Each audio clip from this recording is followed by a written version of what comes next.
Welcome and thank you for being here today for our big announcements. We have many speakers today, and then we'll be taking questions from members of the press. It is my pleasure to welcome to the podium HHS Secretary Robert F. Kennedy, Jr.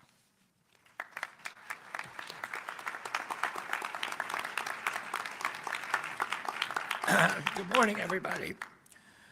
Thank you to all the officials who are joining us today, and I'm going to acknowledge many of you by name.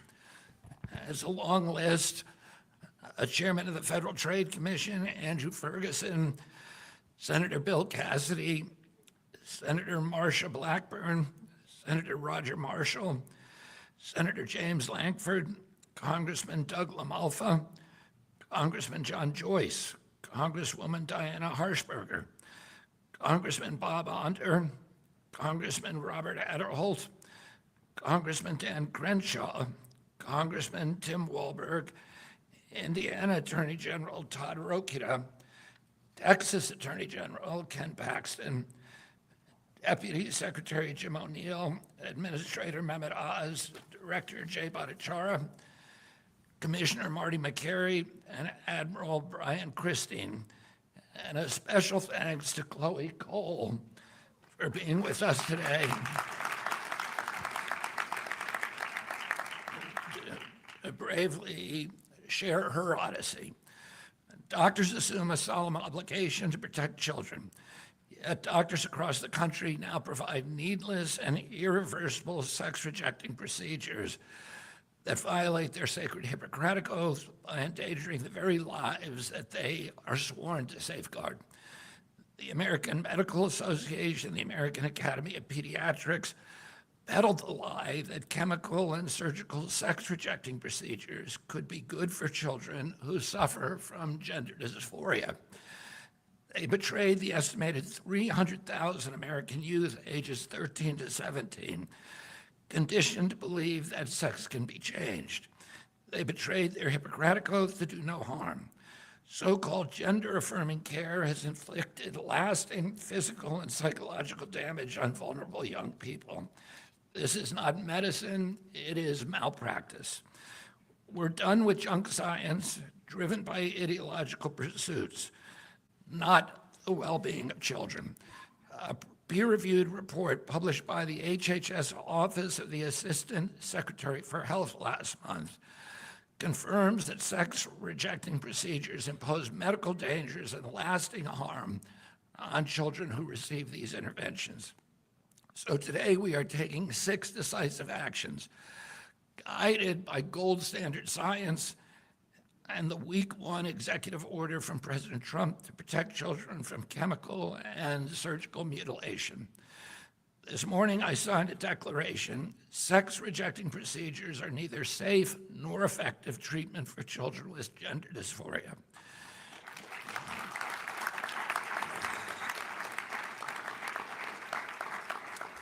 These procedures fail to meet professionally recognized standards of care. Medical professionals or entities providing sex-rejecting procedures to children are out of compliance with these standards of healthcare. This declaration is a clear directive to providers to follow the science and the overwhelming body of evidence that these procedures hurt, not help, children. Additionally, CMS is proposing 2 new rules. The first rule will bar hospitals that participate in Medicare and Medicaid, which is almost every hospital, from performing these dangerous and harmful procedures. The second rule prohibits the federal Medicaid dollars from funding the sex-rejecting procedures on minors.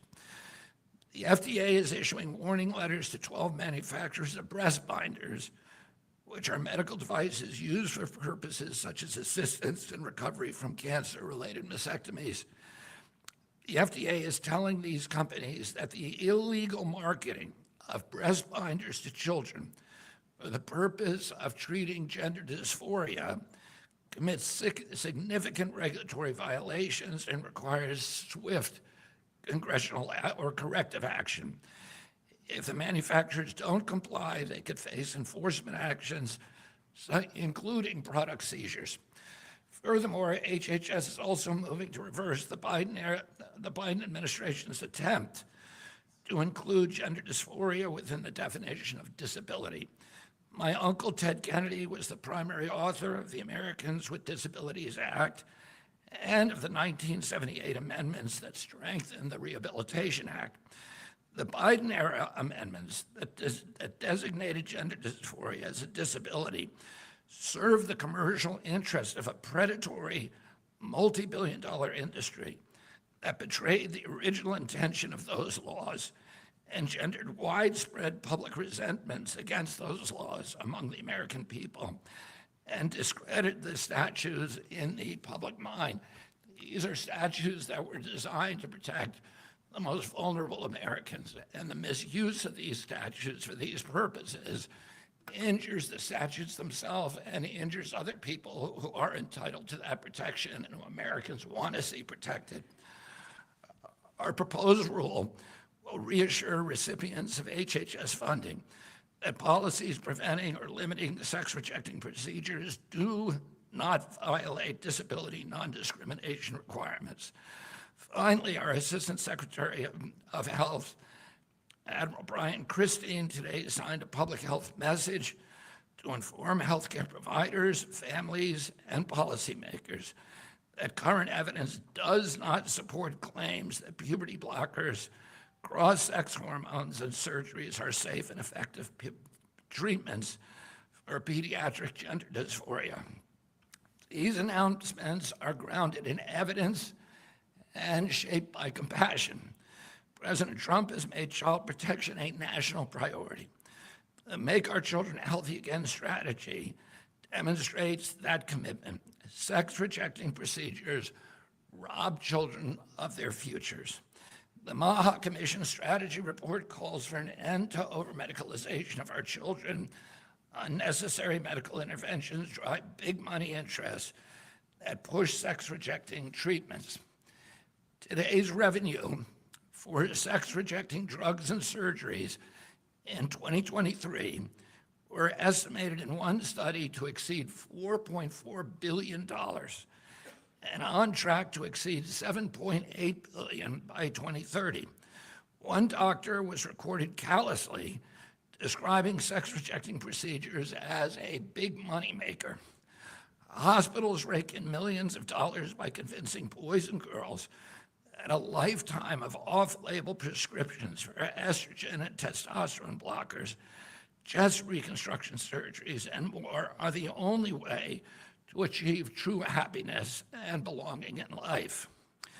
It's wrong. The Trump administration will not stand by while ideology, misinformation, and propaganda push vulnerable young people into decisions they cannot fully understand and that they can never reverse. On my watch, HHS will stand for radical transparency and informed consent.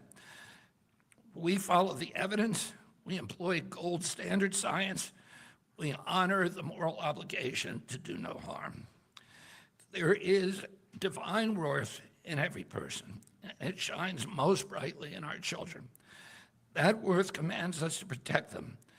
And as long as I serve as HHS Secretary, this agency will do so. Thank you all very, very much.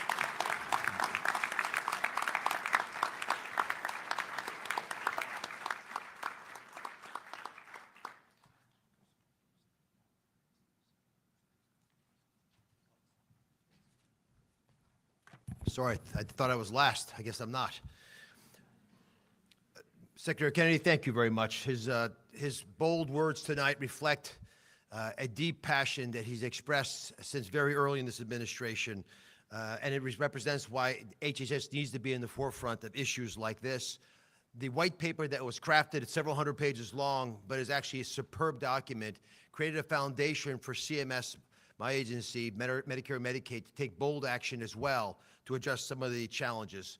But I want to take a second and outline where we are right now. There's an op-ed that Steph Carlton, my chief of staff, who's over here somewhere, and I penned that just issued while we've been sitting here, and it highlights some of these issues. But of course, it all came out of the executive order of the president protecting children from chemical and surgical mutilation. Simple title, descriptive and accurate in its desire to do just that. And today we will deliver that to the president and to the secretary.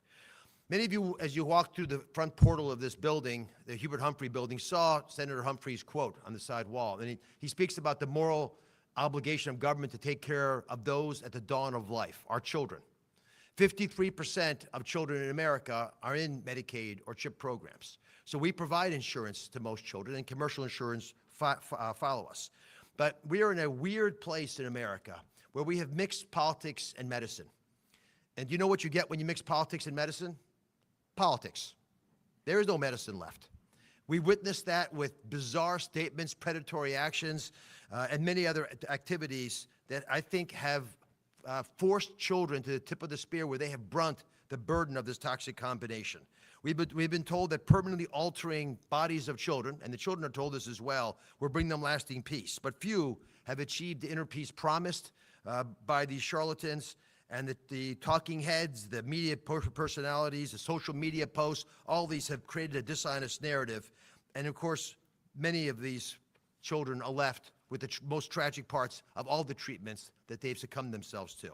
Many physicians as well have been pressured into compliance. The white paper outlines this, with the dangerous progressive ideology that treats children like lab mice. And because often in medical school you're taught to go along to get along, they have not been willing to rear their heads and bravely say what they know to be right, which is that these procedures are wrong. Individuals who question their sexuality are treated by many medical professionals on the fast track, that's what it's called, approach to care, resulting in drastic interventions that merely increase the distress they're already suffering from. Under politicized medicine, people suffer long-term consequences. Let me go through the three major categories. Puberty blockers, reduce bone density, alter brain development, which is a real problem when you're 11, 12, 13 years of age, and disrupt sexual function for the rest of your life, oftentimes. Cross-sex hormones cause irreversible changes, including infertility, loss of sexual function, even cardiovascular issues, as well as long-term endocrine problems. And of course, the surgical interventions where you remove healthy organs, despicable and reprehensible as it is, permanently alter appearances and destroy children's lives.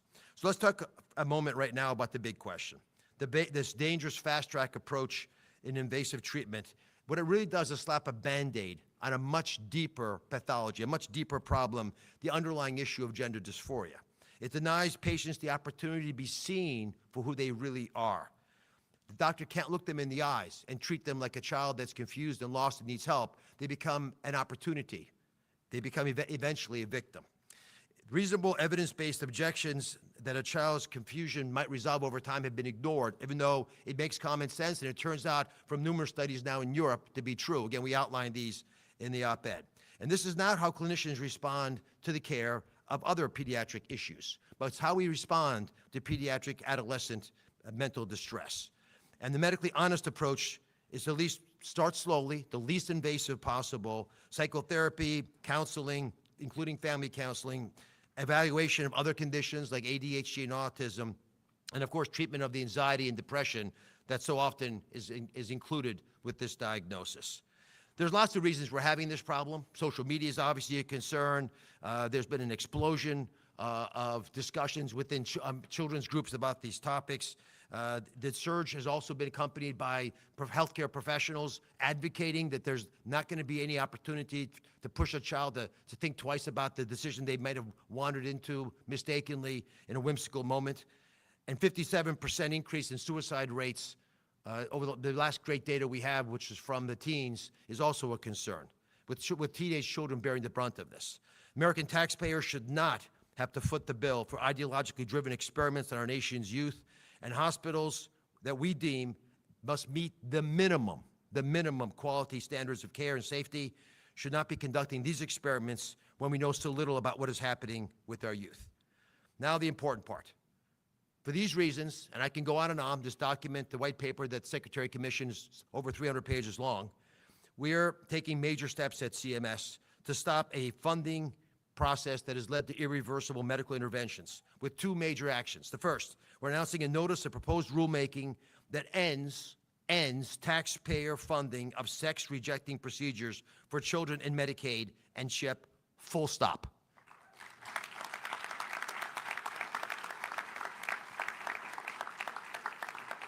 We don't provide health care to every child, but at 53%, we've got most, and we're not going to let taxpayer money go to hurt these children, and those children will no longer be hurt with this ideology.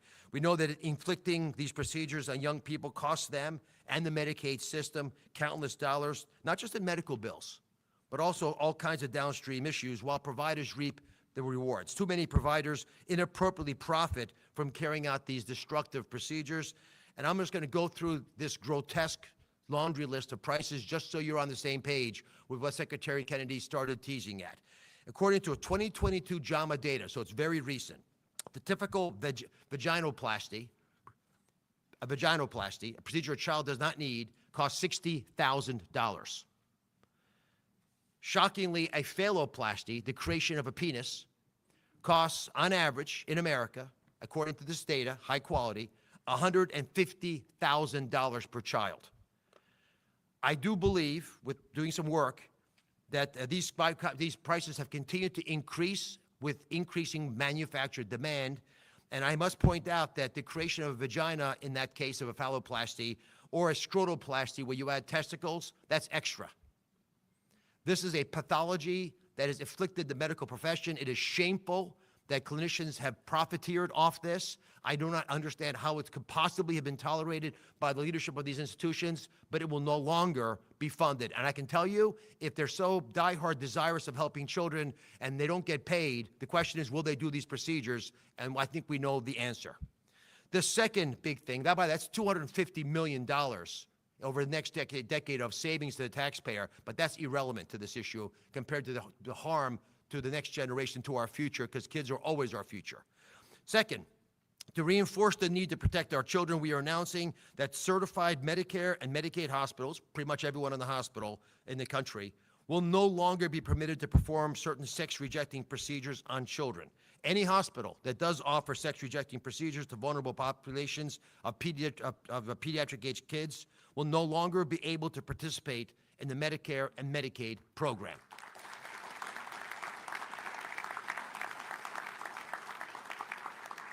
We want our hospitals returning to healing, not harming the patients entrusted with their care, or they're going to pay a very steep price. These actions are part of an all-government effort led by President Trump and spearheaded by Secretary Kennedy to protect vulnerable individuals and genuinely make America healthy again.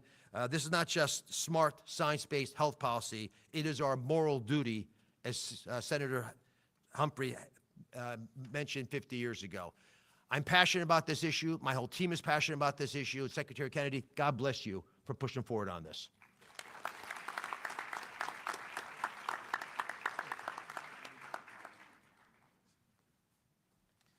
Thank you, Dr. Oz. One of the most barbaric features of a society is the genital mutilation of its children. It's based on a medical dogma, sadly, that the normal, sometimes stressful experiences of boys and girls growing up is a pathology that requires medical intervention. Parents are told if they don't agree to these disfiguring and permanently sterilizing procedures, they're putting their child at increased risk of suicide, a baseless claim that has never been supported with good data. Let's be honest, and I'm going to say what you're not supposed to say. Pushing transgender ideology in children is predatory, it's wrong, and it needs to stop.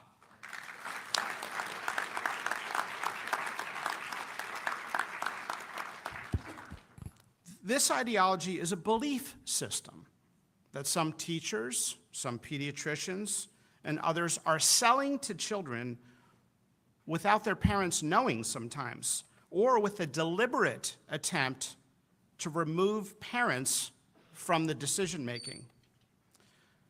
Puberty can be stressful, and for all of history, being a kid and interacting with kids from the opposite gender can be awkward, even confusing at times.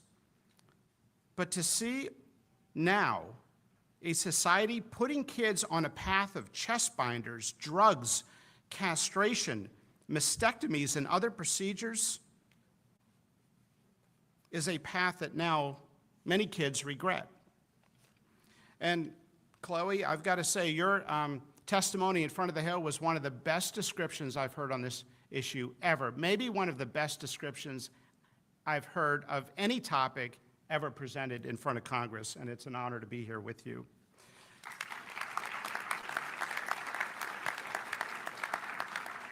Let me be clear about something, and this is an important distinction.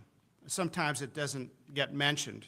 We're not talking about medically treating kids with a biological basis for differences in sexual development, what used to be called intersex. We're not talking about children with 5-alpha reductase deficiency, Klinefelter syndrome, Turner syndrome, or other sex chromosome abnormalities. We're talking about an ideology that is supported by flawed science that every child as young as 4 years of age should pick from an array of genders. We've got high schools now where half the kids don't identify as a boy or girl. What's going on? To American hospitals and clinics, do not ask parents to leave the room in order to sell your transgender ideology to America's children.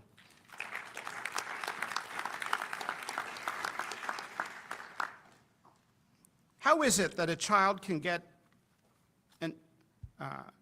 get an ibuprofen without their parents' consent at school? Yet states like California are arguing that children should be able to make irreversible choices without their parents' knowledge. The UK actually did a comprehensive review in the Cass Commission of the medical literature and found there's no role for puberty blockers in many of these interventions. We as doctors have a duty to speak up, and that's why we're here, against this cruel practice. It's been hard to speak honestly on this topic. Many in academia who have challenged the dogma have been railroaded, dismissed, fired, or labeled in a form of modern-day McCarthyism. Just ask the former Brown University professor Lisa Lippman, whose research suggested that transgenderism was a socially contagious condition. Brown University persecuted her and did not renew her contract. And this is the story of many academics that are trying to speak common sense to this insanity. Let's stop with the labeling and let's have an honest conversation about what's best for America's children. Today, the FDA is taking action. We are sending warning letters to 12 manufacturers and retailers for illegal marketing of breast binders for children for the purposes of treating gender dysphoria. Breast binders are a Class 1 medical device with legitimate medical users, such as being used by women after breast cancer surgery. And these binders are not benign. Long-term usage has been associated with pain, compromised lung function from atelectasis collapse, and even difficulty breastfeeding later in life. The warning letters will formally notify the companies of their significant regulatory violations and require prompt corrective action. And I want to say thank you, President Trump, for signing the executive order to have us look into this. Thank you to Secretary Kennedy for speaking directly to this issue, to Mehmet Oz for finally ending government-funded sex transition procedures in the United States, to Jim O'Neill for his leadership, Brian Christine, Jay Bhattacharya, to Chloe for sharing her personal experience, to the entire team, to the many members here, Senators Marshall, Cassidy, Langford, Blackburn. You've taken risk and stood up on this topic and stood for what's right. Congressman Wahlberg, Anders, Adderholt, Harshberger, Crenshaw, AG Paxton. It's not easy to speak up on these issues, and you've done it at personal career risk. Thank you for speaking up for American children. It's time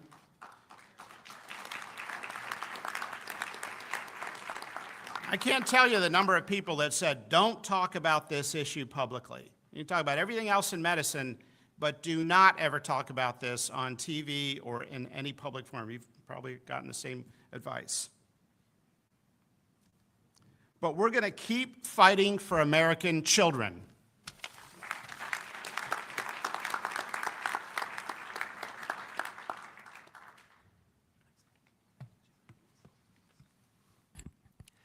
Good morning. I'm Admiral Brian Christine, the Assistant Secretary for Health at the Department of Health and Human Services, and I have the privilege of being the Senior Flag Officer in the Commission Corps of the United States Public Health Service. Welcome to you all, but especially welcome to you, Chloe.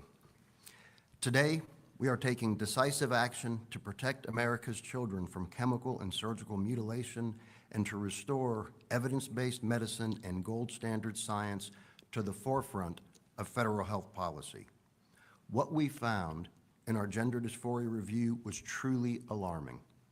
From 2016 to 2019, the number of sex-rejecting procedures performed on children tripled.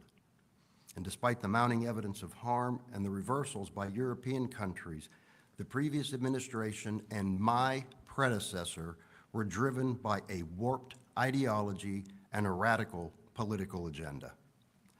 And that is why I am signing this public health message today, to ensure that healthcare providers understand their responsibility to put children's health and safety first.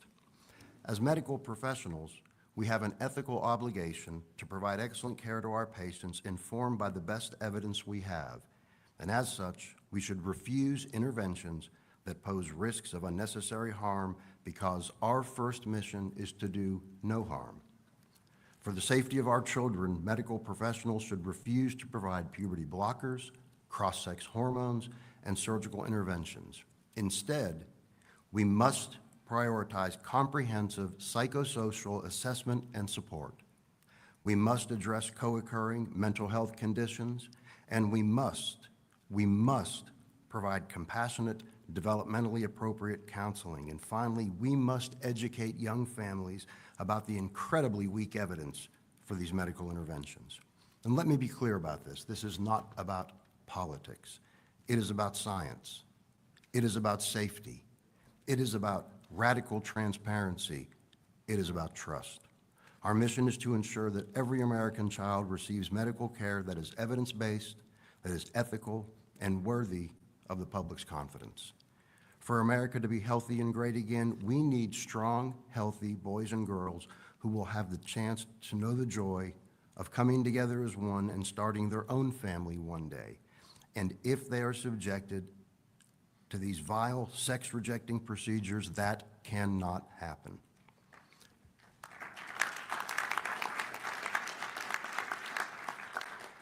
Protecting our children's health and their future is good medicine. Protecting our children's health and their future is our moral obligation. Today, I am offering the opportunity for every medical professional to absolutely reject harmful, irreversible procedures on minors and instead to prioritize medicine that puts the health of America's children first. All of us on this stage will continue to be guided by gold standard science, a dedication to radical transparency, and a commitment to truth. President Trump and Secretary Kennedy will stand for no less. Thank you all for being with us today. God bless President Donald Trump. God bless Secretary Robert F. Kennedy, Jr. God bless all of our vulnerable children who suffer from gender dysphoria and their families. God bless Chloe Cole, and God bless our republic. Thank you.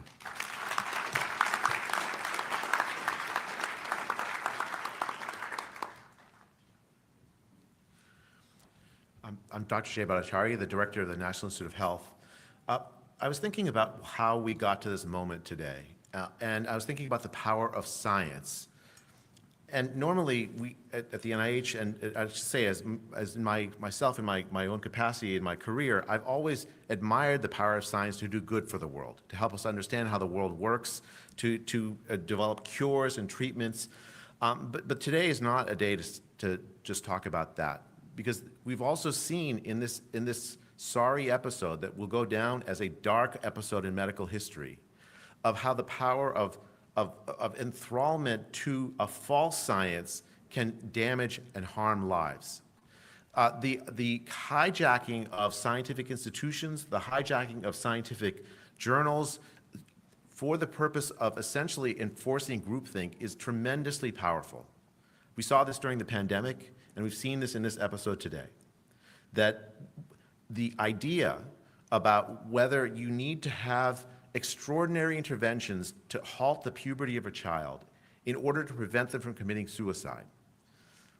That's a scientific question, right? It's more questions, lots of types of questions, but it is at heart a scientific question. Is it true? Is it true that if you don't accede to the desires of a 10-year-old, 11-year-old child who thinks they're the other gender, and allow the doctors to do extraordinary measures, that they're going to kill themselves? The idea behind all these procedures was a false idea propagated first by science, by scientists, essentially asserting that the evidence that the answer to that question, yes, if you don't let your child transition, they're more likely to commit suicide, that the answer to that question is yes, when in fact there was never any solid scientific evidence for that question. The 300-plus page HHS report, the report that was done in the UK, the CAS report, the Scandinavian reports, all those came and looked at the scientific evidence, and they all came to the same conclusion, that the scientific evidence that the answer to that question is yes is incredibly weak. And so the question is, why did it take so long? Why did it take so long, and how did the first idea come in the heads of people to assert falsely that there was strong scientific evidence to say that you must transition your kid or else they're going to commit suicide? I mean, those are haunting questions for me as the director of the National Institute of Health, because the key idea in science is that when there are extraordinary claims made, you have to question them. Even when you have ideas that are well established, you have to question them. And yet what happened was that there was essentially a groupthink that prevented excellent scientists from speaking up when they should have. The extraordinary courage of the authors of the HHS report, I don't know if you're all here in the room today, is stunning to me, because they stuck their heads up. The extraordinary courage of Chloe Cole, sticking her head up when it was almost impossible to do so. Why was it so impossible? Because the power of science to enthrall minds is almost unmatched in our society. So what do we need to do? First, don't ever let, if you're a parent, don't ever let a doctor tell you, essentially blackmail you into thinking that you must accede to a transition for your child, because if you don't, the child will kill themselves. There's no warrant for that. The scientific evidence does not support that, and we should never, and I'm proud to be part of an administration that is putting an end to that practice.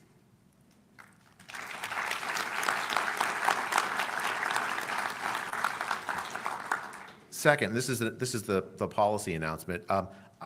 As director of the NIH, we have ended our support for research in support of transition of gender transitions. But now there have been activist courts that have prevented us from getting rid of all of our portfolio of it. But by the end of this year, that's all going to be gone from our portfolio. It was junk science to begin with, and we will not continue to support it.